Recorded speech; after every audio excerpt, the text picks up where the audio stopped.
It's Game Boy World, and this is Solar Striker.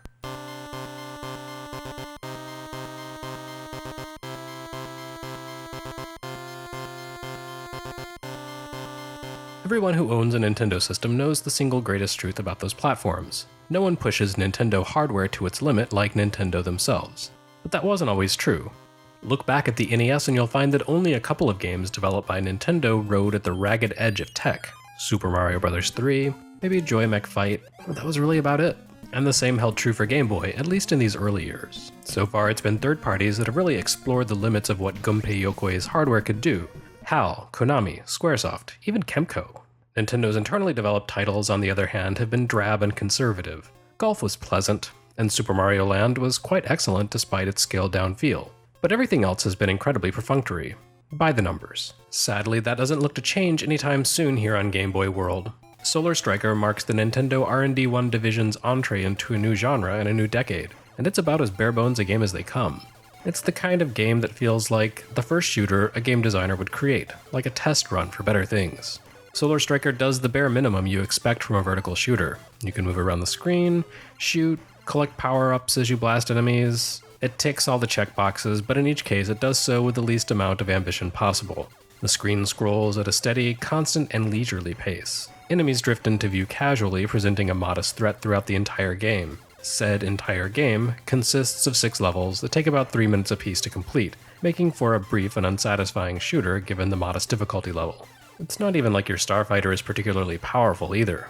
The power-up system is simple, linear progression, with each upgrade you collect simply adding to the last. It's the kind of shooter that probably would have been fine during the early Famicom days, say 1984 or 85. But by 1990, the genre had evolved. Solar Striker feels like a relic of a forgotten age, as if its creators had never heard of ZANAC or Star Soldier or seen the vibrant shooter genre that evolved on PC Engine by this point. What makes Solar Striker's mundanity so surprising is that it was created by one of Game Boy's chief designers, Satoru Okada. If anyone should have been able to tap the console's potential right from the start, it should have been Okada, who worked as Gunpei Yokoi's right-hand man on portable hardware design, and would go on to take the lead on Nintendo's subsequent portable systems in the wake of Yokoi's departure.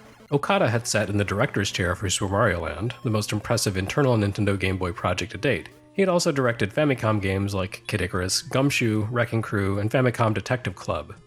In other words, the lion's share of Nintendo's quirkiest and most ambitious 8-bit games ever. If anyone should have been able to crank out a super weird, super ambitious, super unique shooter, it would have been Okada. And yet, Solar Striker defines unremarkable. It's shooting by the numbers, shooting 101.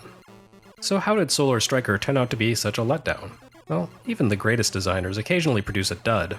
No one has a perfect track record, and it's hard to hold an unremarkable game like Solar Striker against Okada when his track record includes the design of the Game Boy Advance SP and the Nintendo DS. Maybe the problem was that Okada was working outside the bounds of the familiar. After all, the last top-down shooter Nintendo had produced prior to Solar Striker was, to my knowledge, 1983's Donkey Kong 3. Or, then again, maybe Solar Striker was so mundane entirely because it was created by one of the designers of the Game Boy hardware. Okada would have been intimately familiar not only with the Game Boy's potential, but also with its limitations. Shooters with their blistering fast action and huge number of moving objects posed a significant challenge for the Game Boy. All that on-screen action wouldn't jive well with the actual screens in question. And we've seen as recently as Hero Shugo Pinball Party just how difficult fast-moving objects can be to track on the original Game Boy's screen. Solar Striker may not be particularly impressive to look at, but it accomplishes something much more important than simply dazzling players. It is immaculately playable on actual Game Boy hardware. The stripped-down visuals, moderate pacing, and uncomplicated upgrade system all combine to make for a game that works well in its intended context. Even its brevity, you can easily complete the entire game in 20 minutes, demonstrates real consideration for the needs of players. Players playing Game Boy in 1990, that is, not people playing the game on emulators in 2015, or even on Super Game Boy a few years later. Solar Striker demonstrates the opposite of future-proofing. Its creators aim to create entertainment in the here and now at the expense of long-term value. It's kind of the Game Boy in a nutshell. Even more so than the NES, it was meant to deliver disposable distractions, mild amusements to kill time and be just as quickly forgotten. And Solar Striker is nothing if not forgettable, a momentary diversion on the road to the grave. It's the definition of filler content. The Game Boy didn't have any shooters, so Nintendo made a quick and simple one. Better examples of the form would come along, and quite soon. But like much of Game Boy's early library, Solar Striker filled a hole in the lineup competently, if not excitingly.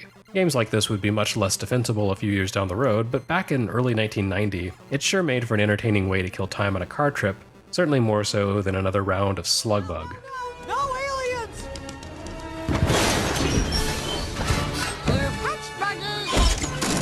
Less likely to bruise, too. For more perfunctory catalog entries, keep reading GameBoyWorld.com.